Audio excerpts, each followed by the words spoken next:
Ya, seperti apa kesiapan Kota Bekasi menerapkan skenario tatanan hidup baru atau new normal? Untuk membahasnya sudah bergabung dari luar studio Wali Kota Bekasi Rahmat Effendi. Selamat sore, Assalamualaikum Pak Rahmat. Langsung dikunjungi Presiden ke Bekasi langsung hari ini ke mal atau pusat perbelanjaan yang sudah dibuka per hari Selasa 26 Mei 2020. Pertanyaannya seberapa yakin Pak Rahmat tidak akan ada ledakan kasus baru seiring dibukanya tempat-tempat keramaian ini? Ya, selamat malam Mas Wahyu ya. Kalau ditanya seberapa yakin ya tentunya kami yakin. Karena kami mengetahui betul tentang kondisi wilayah dan reproduksi kami pun juga perkembangan terhadap COVID itu 0,71 apa yang digariskan oleh Pak Gubernur melalui telahan medis, ya telahan ilmiah.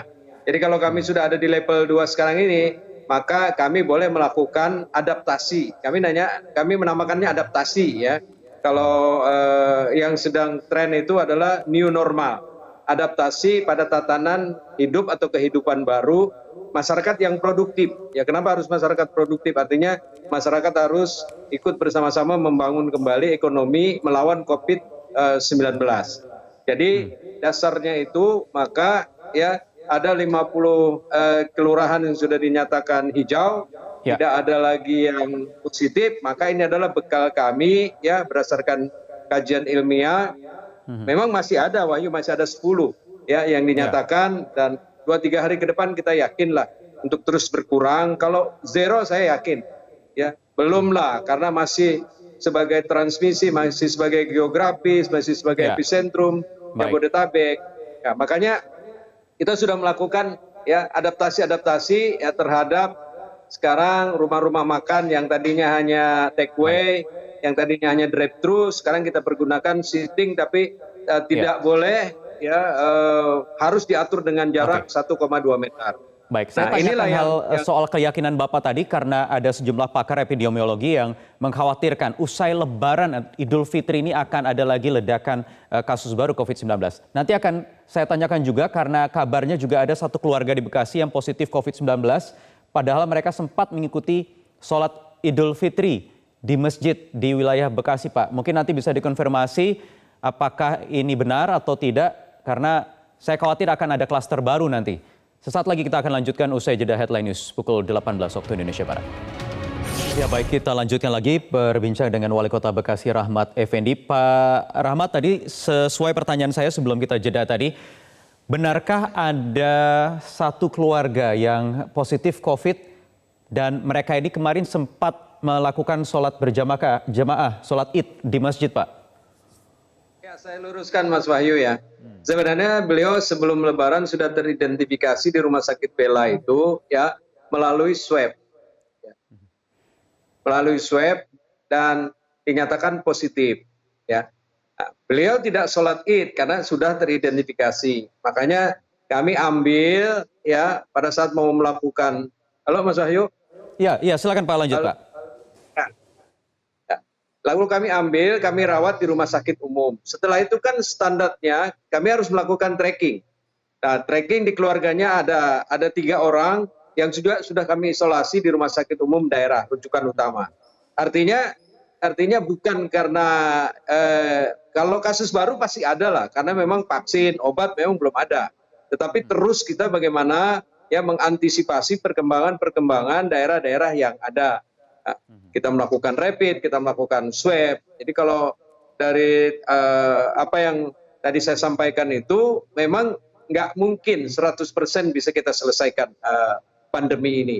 Baik, jadi tadi satu orang sudah positif dan menjalani isolasi di rumah sakit, keluarganya juga tidak ikut sholat Id di masjid ya Pak ya? Tidak, diketemukan terus langsung dia mau minta isolasi di rumah, tapi kita bawa ke rumah sakit umum daerah.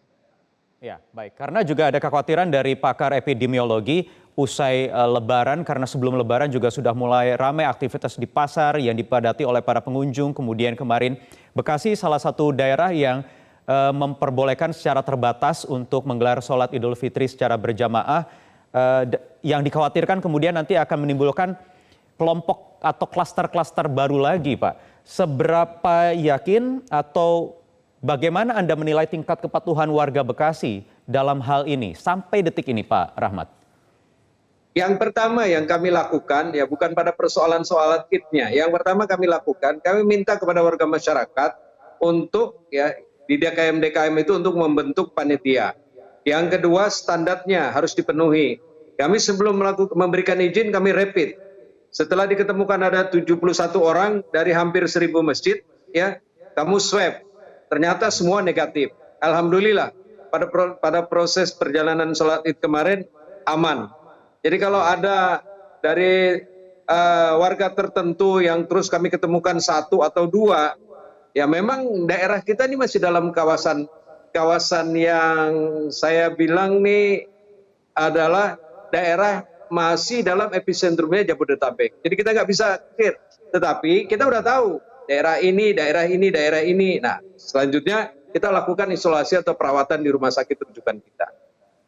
Bagaimana dengan warga yang tinggal di 10 wilayah tadi yang masih berada di dalam zona merah, Pak? Nah, kalau warga yang warga yang dianggap zona merah itu karena ada pasiennya belum dinyatakan sembuh. Walaupun di dalam kelurahan itu ada 30 RW, ada 1 RW kami anggap daerahnya adalah zona merah. Seperti saya ambil contoh, ada salah satu daerah yang warganya sekarang dirawat di rumah sakit Harapan Kita. Tapi tetap kita anggap zona merah. Sudah kita tracking. Nah, kalau beliau sembuh, ya maka kita nyatakan zona hijau. Atau ada juga di Bantar Gebang, ada 1 umur 23 tahun, ya itu dia dinyatakan positif dan sekarang di ICU. Itu pun juga masih kita nyatakan itu adalah zona merah. Ya, jadi kita memberikan kawasan zonanya itu pada kelurahan.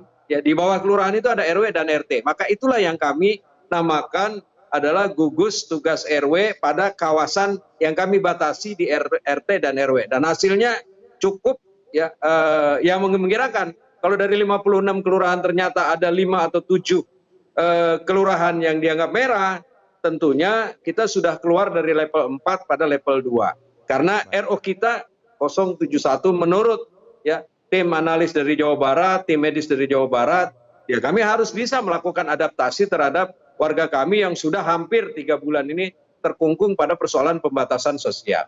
Baik. Pak Rahmat, kembali lagi soal pusat keramaian termasuk pusat perbelanjaan yang sudah mulai dibuka dengan penerapan protokol kesehatan yang berlaku.